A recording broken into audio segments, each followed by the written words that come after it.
मैया 10 जुलाइ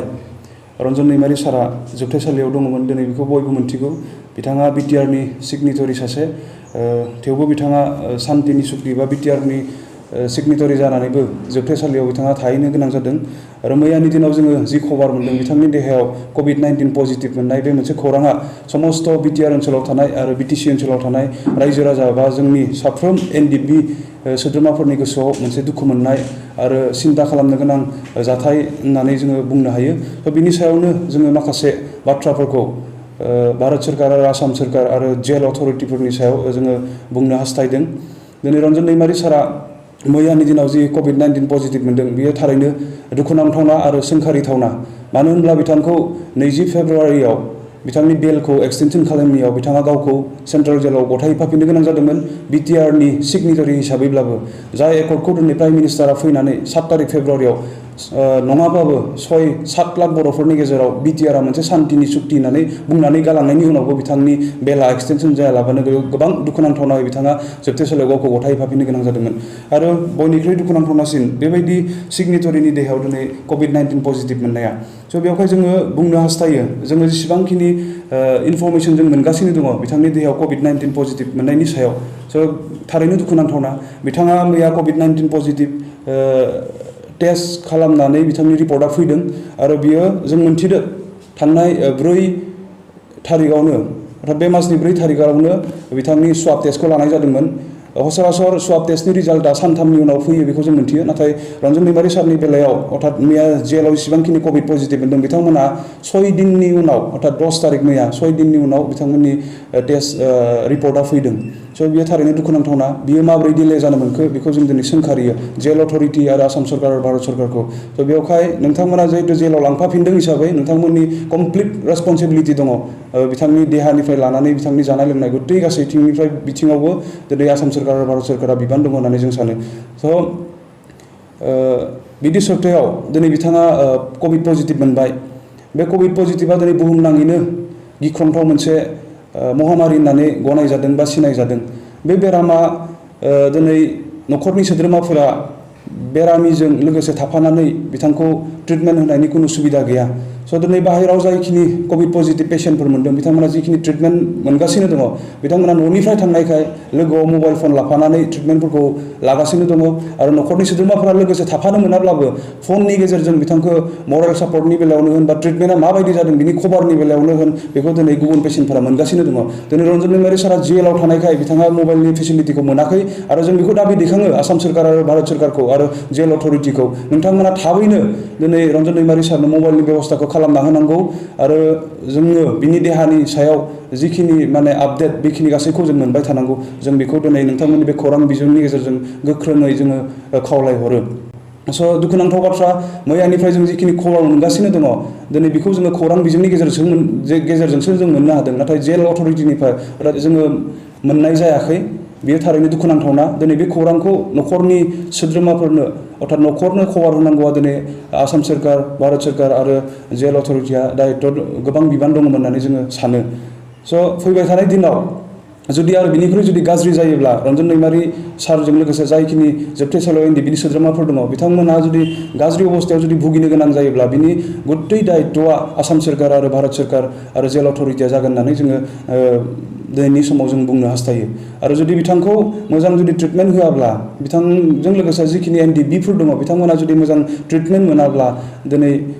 समाजो बेखौ फोरमायगोन जों मा साननो गोनां जागोन बा मा खालामनो गोनां जागोन बेखौ दिनै समजों लोगोसेसो जोंबो बुंनो हागोन। बेवहायनो गुरैयै खावलायदों शान्तिनि सुक्ति खालामनाय सासे सिगनेटरिजों लोगोसे एनडिएफबि मोनब्रै आफादा जिहेतु बिटिआरआव सागान होदों, बेयाव थानाय साफ्रोमबो दिनै शान्तिखौ लुबैनानै सागान होबाय आरो बिनिखायनो एनडिएफबिआव जेसेबांखिनि सोद्रोमाफोर दङ गासैबो दिनै शान्तिखौ लुबैनानै बिटिआरखौ एकर्ड खालामदों आरो शान्तिखौ लुबैदों। बेवहाय हसा हसिनो प्राइम मिनिस्टारा बुंलांनाय बायदिनो बिटिआर सुक्तिया जाहाथे जों कमप्लिट 100% शान्तिनि सुक्ति हिसाबै जोंनि बे बिटिआर हालामाव दाफुंजायो, बिनि थाखाय साफ्रोम एनडिएफबिफोरखौ दिनै जोबथेसालिनिफ्राय उदां खालामनांगौ। आरो जोंनि जेसेबांखिनि केसफोर दङ बिटिआरनि एमअएस बायदि 9.4 दफायाव जिखिनि लिरनाय दङ बेबायदियै जाहाथे जोंनि केसफोरखौ सिफायलाङो, बेखौनो जोङो नोंथांमोननि बे खौरां बिजोंनि गेजेरजों आसाम सोरकार आरो भारत सोरकारखौ गुरैयै खावलायो। जोङो गुबुन गुबुन संगठनफोरखौ दिनै जों खावलायगोन रन्जन दैमारि सारा जोबथेसालियाव थानानै COVID-19 पजिटिभ मोननाय केसनि बेलायाव आरो एनडिएफबिनि जेसेबांखिनि सोद्रोमाफोर दिनै बेयाव थानानै पजिटिभ मोनदों बेनि बेलायाव जों बायदि जाहाथे जों गुबुनफोराबो दाबि दैखाङो जों नुदों दिनै अखिल गगैया जेब्ला पजिटिभ मोनदों गोबां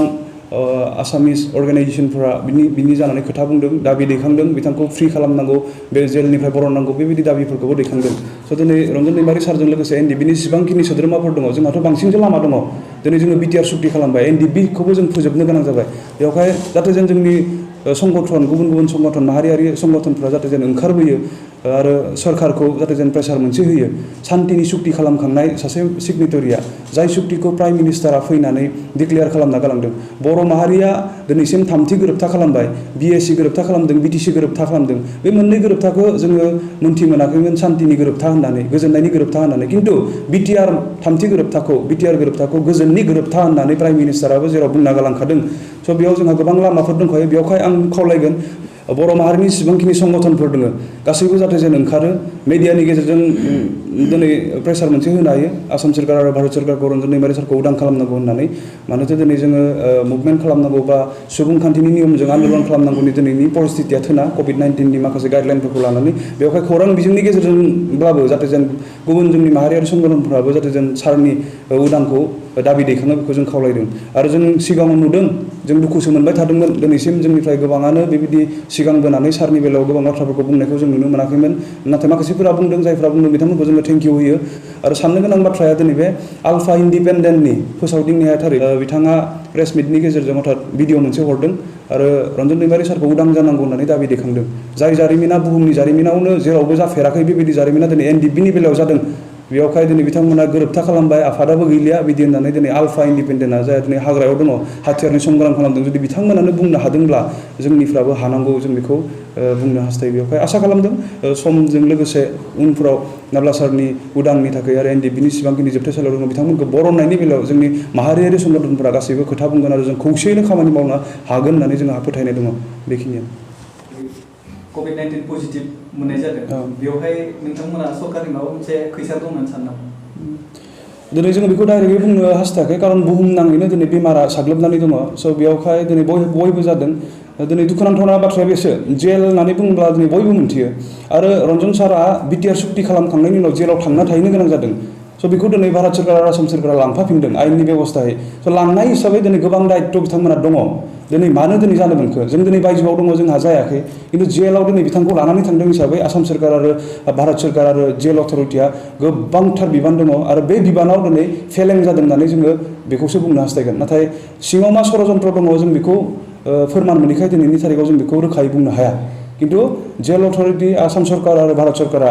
रन्जन सारखौ जिहेतु जेलाव लानानै थांदों बेयाव बिसोरनि कमप्लिट माने जेननाय बा फैमाल जानायखौ जों बुंनो हास्थायो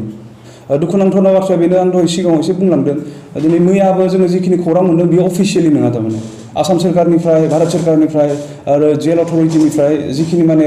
फर्मेलि अफिसियेलि इनफरमेसन जोंनि गेजेराव फैनांगौमोन बा न'खरनो खोन्थाहरनांगौमोन नैबे जिनिसा जाखायाखै आरो दुखुनांथावना बाथ्रा मैयासिम जोङो जोंनिफ्राय नाजानानै माखासे खौरांफोरखौ जों मोनदों स' बेयाव जों मोन्थिदों लास्ट माने इनफरमेसन बायदियै बिथाङा जिएमसिआव दङ नाथाय दिनैनि तारिखाव बिथाङा मा अबस्थायाव दङ बिथांनि देहाया माबायदि ट्रिटमेन्टआ मोजां जादोंना जायाखै दिनै बेखौ जोङो मैयानिफ्राय अर्थात मैया जों जेखौ मोन्थिबाय दिनै जों जेबो खौरां मोननाय जायाखै बे थारैनो दुखुनांथावना बेखायनो जों बुंदों बिथांनो मबाइलखौ जेरैखि जाया माने थाबैनो होनांगौ आरो बिनि देहानि सोमोन्दै जों खबर मोनबाय थानांगौ बिथाङा माबायदि ट्रिटमेन्ट मोनदों बेखौ जों खबर मोनबाय थानांगौ दिनै बे दाबिया समस्त एनडिएफबि जेसेबांखिनि सोद्रोमाफोर दङ गासैनिबो गोसो गोरबोआव लुबैनाय मोनसे दाबि आरो समस्त बिटिआर ओनसोलाव जेसेबांखिनि बर' हारिनिफ्राय लानानै जेसेबांखिनि जाथि जनगोष्ठी दङ बयबो दिनै बेखौ लुबैदों सान्तिनि खाथिराव बेवहाय दिनै भारत सोरकार आरो आसाम सोरकार बेखौ गोख्रोंनो माने मावफुंनो नाजानांगौ जों बेखौ दाबि दैखाङो जों मैयानि निउसाव मोननाय बायदि आरो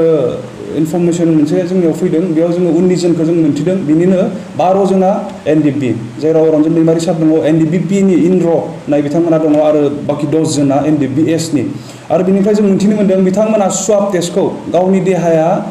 गाज्रि जाबाय थानायखौसो गावसो माने निजा भाबे आवगायग्रोनानै टेस्टखौ खालामहैदोंमोन खिन्थु जेलाव जा डक्टर दङ बियो लोमजानाय खर' सानाय बिबायदि जाबाय थादोंमोन खिन्थु बिथांखौ भाइरेल होननानै बुंनानै दोनदोंमोन खिन्थु सारमोना गावसोरनो उइलिंलि गावसोरनि साइडनिफ्राय नाजानानै स्वाब टेस्टखौ हैदों बिनिफ्रायसो दिनै बे रिपर्टआ पजिटिभ हिसाबै फैदों दा होमब्ला सिङाव जुदि बेबायदि अबस्थाबा खैजना आरो दिनै जेल सिङाव बेबायदि जानानै दङ बेयो थारैनो साननो गोनां आरो सिन्था खालामनो गोनां सारनि बे कभिड-19 पजिटिभखौ लानानै दिनै साफ्रोम बर' रायजो राजाफोरखौ जों बेखौनो बुंगोन दिनै सारनि थाखाय नुवाथारि इसोरनियाव अर्थात अबंलावरिनियाव बयबो आर'ज गाबनांगौ जाहाथे जों बिथांनि देहाया मोजाङै थाबनो रिकभार जायो आरो